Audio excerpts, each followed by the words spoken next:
construction of a road roller and assemble it.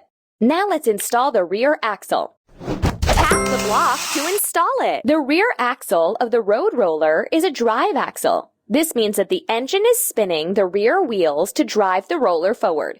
And now we need to install the rear half frame of the road roller. The rear half frame is the base of the roller. All other parts are installed on it.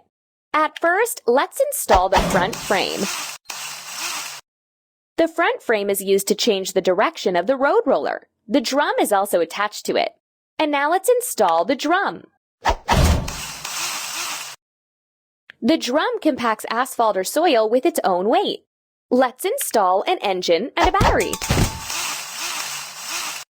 The engine makes the wheels turn so the car can move, and the battery helps start the engine and provides power for headlights, controls, and other systems.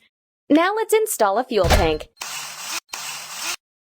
The fuel tank contains gasoline or other fuel.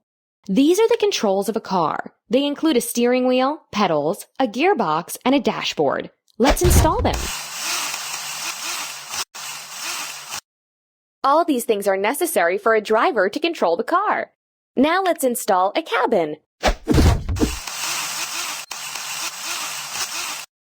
The cabin is a separate part of a car. The car's driver sits in the cabin.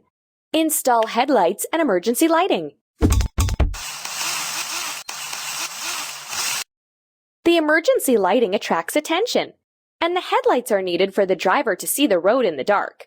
Ready.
We did it!